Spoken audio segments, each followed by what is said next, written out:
what do you think the most important action is that companies can do right now in terms of making hybrid better for everybody, including Gen Z workers? I think the starting point here is listening. It's kind of back to that shadow board concept, and you can do it more broadly. You've got people within your own organization. Every organization I work with on this set of issues always has a team or two inside the organization already that's doing things differently, where they've got leaders and managers that are well respected by their teams, but also by the executives who've been trying out new ways of working internally, that have concepts like team norms in place, that have figured out how to bridge the physical and digital divides that can often splinter an organization. So finding those people, talking to them, and using them as champions of change can really build the case really well. But the second part is,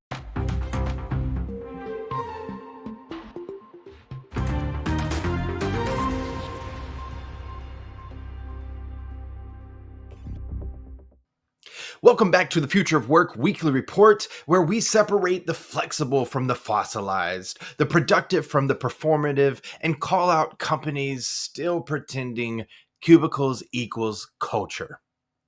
We are in the hybrid divide, boomers versus Gen Z and millennials. This is officially a generational turf war. Gen Z and millennials want hybrid and flexible freedom. Boomers want butts and seats. And management just wants someone to stop fighting in the Slack channel. That's why you use Grapevine. 65% of Gen Z and 61% of millennials say hybrid is non-negotiable. But 56% of boomers are still dreaming about mentoring you by the water cooler, and also cracking jokes about that lady over there because they still think that that's appropriate. Okay, here's the twist. 74% of Gen Zs actually still want in-person moments, just not your 8 a.m. team sync about reestablishing synergy. I use synergy still. I need a better word. Gen Z itself is going to be 27% of the workforce by 2025, 39% by 2030. We probably ought to understand them a little better than just the broad brushstrokes of, these kids don't want to work very hard. Look, I'm Gen X. We were called slackers.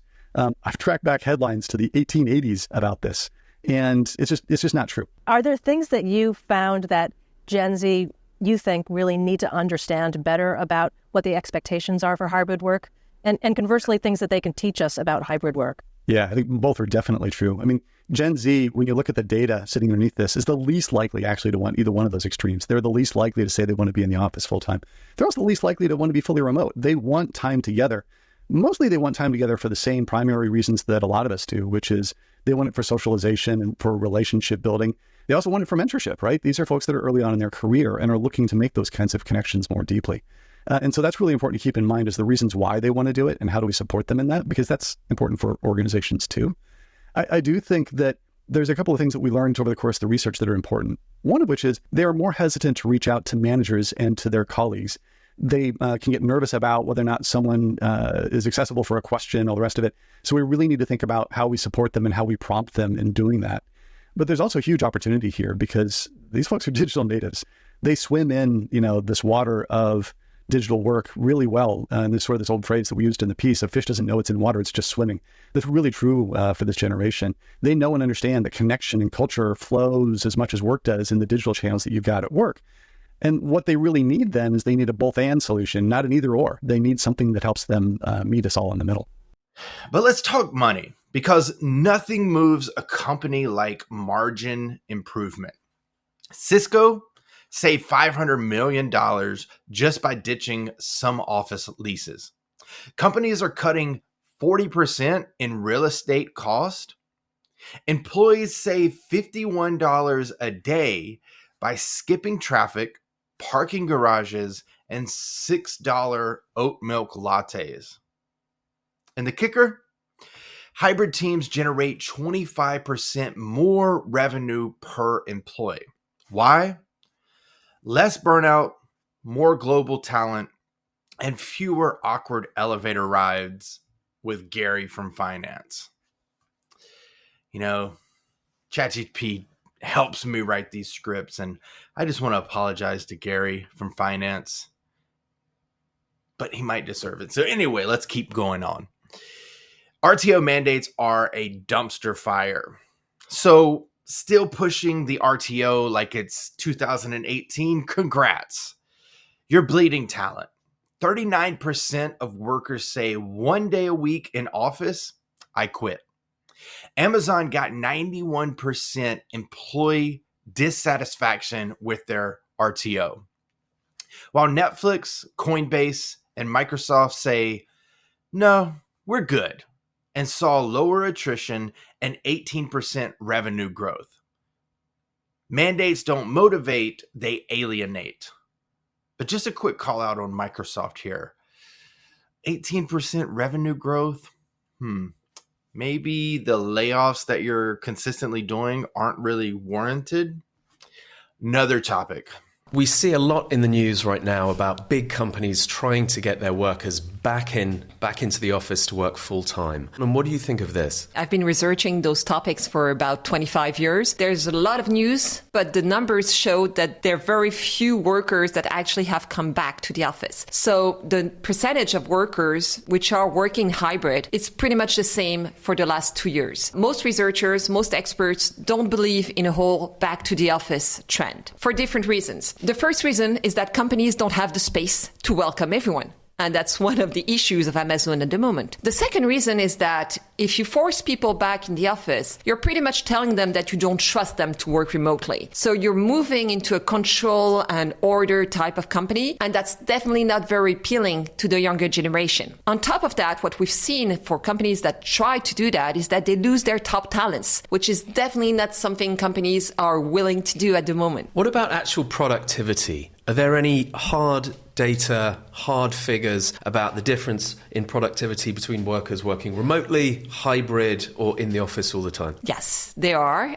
Mostly in the US, I have to say, but I don't think it would be very different in Europe. What we've seen so far is that compared to what everybody's saying, there's not much difference between working hybrid and working full-time in the office. It's like 1 or 2% of difference. So it's really, really little. So the major difference is with people who would be working full-time remotely. Then you have a drop in productivity, about 10%.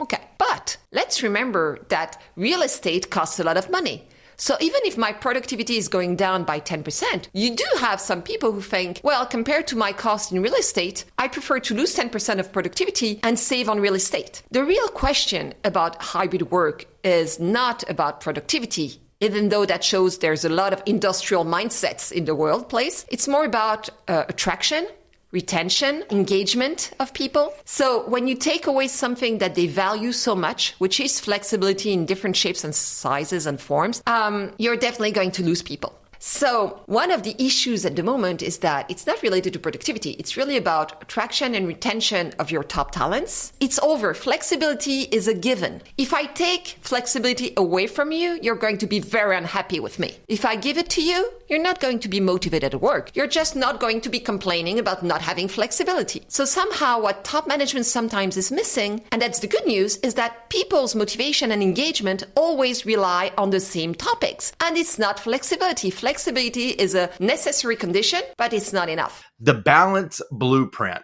aka don't be weird about it. You don't have to choose between pajama productivity and conference room chaos. Microsoft's hybrid model, 2 to 3 days in office, everyone's aligned, nobody's crying in the parking lot that we know of. What's working here though? They let people choose how they work best. They invest in the tools that don't suck, and then they train managers not to micromanage like it's the office reboot no one asked for. They do ask for the office reboot, though, the actual office show. Anyway.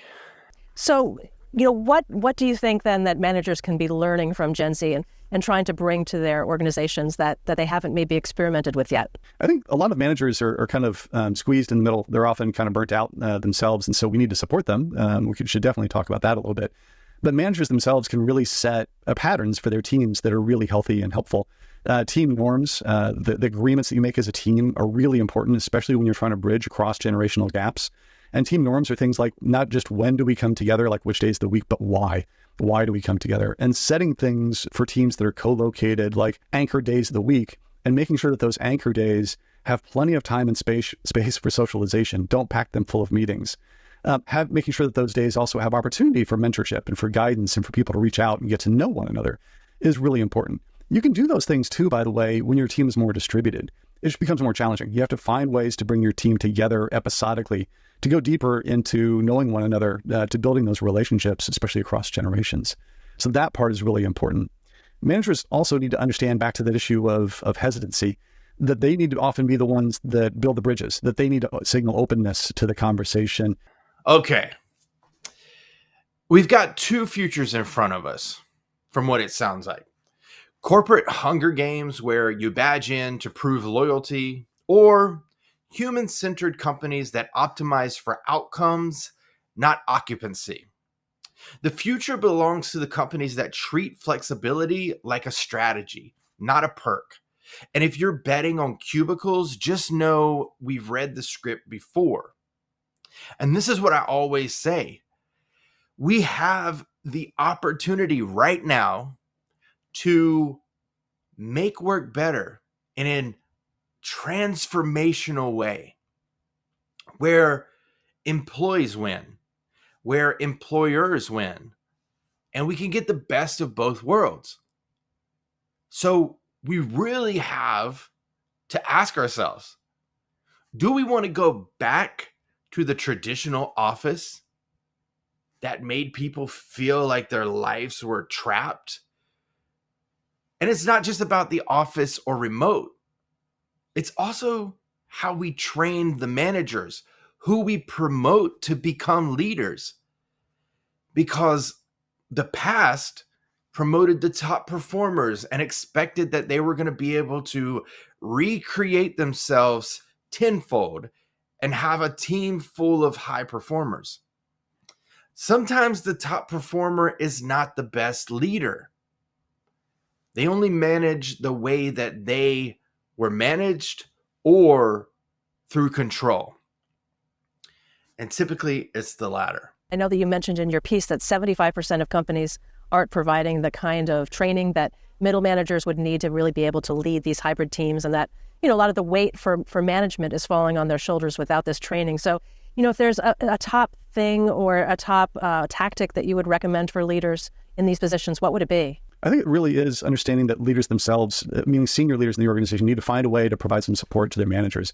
They're the ones that are burned out. If you're not providing your managers any kind of training or any kind of guidance on how to lead distributed teams, you end up with people sitting at polar extremes, right? You end up with people who figure it out for themselves because they've got a mentor or a guide, or they've seen it done someplace else and they get really good at it. Or you end up with people that fall back on what feels comfortable for them, which might be, I want you back in the office 5 days a week so I can monitor you because I've never learned a different way. And both of those extremes, are risky because you've got the vast bulk of people in the middle that are really asking for help. And so I think the thing that we need to start with is, how do we teach managers some of the most basic skills, like how to lead a good one-on-one? It's one of those sort of simple things that we all sort of fall back on if we learned it well, but if we didn't have somebody who modeled it for us. Learning that every week you should spend time with everyone on your team for half an hour talking about what got done last week and what didn't get done and why. What are this week's priorities, and are we aligned around those priorities? And what's getting in your way? How can I help you? How can I unblock you? Is a way to start developing a professional relationship that can also blossom into more of a personal one in mentoring.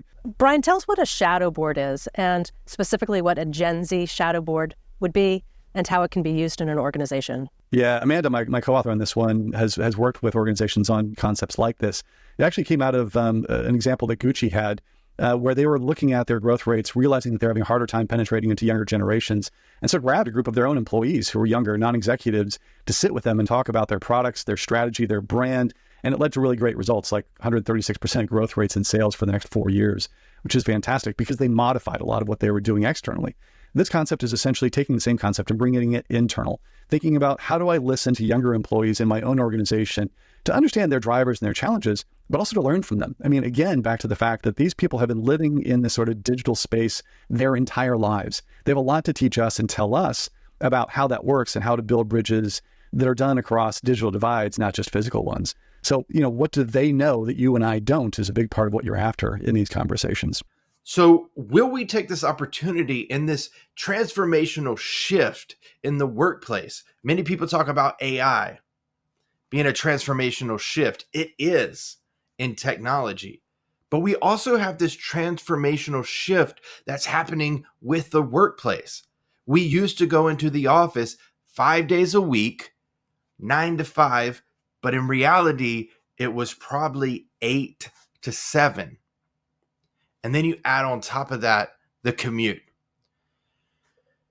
So whenever we talk about making work better, it's not just making work remote or even hybrid, but it is the underlying benefit that comes from those, which is making work more flexible, making work more impactful through the way that we manage our employees, and making work more intentional through the types of processes and systems we set up to be able to operate effectively and efficiently without having to have all the other layers that we saw we didn't need to have anymore through the pandemic. Look, that's it for this week's Future of Work weekly report. Drop a comment with the wildest RTO policy you've seen and tag your HR rep if they still think snacks or ping pong tables or lounge chairs equals culture. Because the future of work is not about location, it's about intention. Thanks for watching, and we'll see you next week.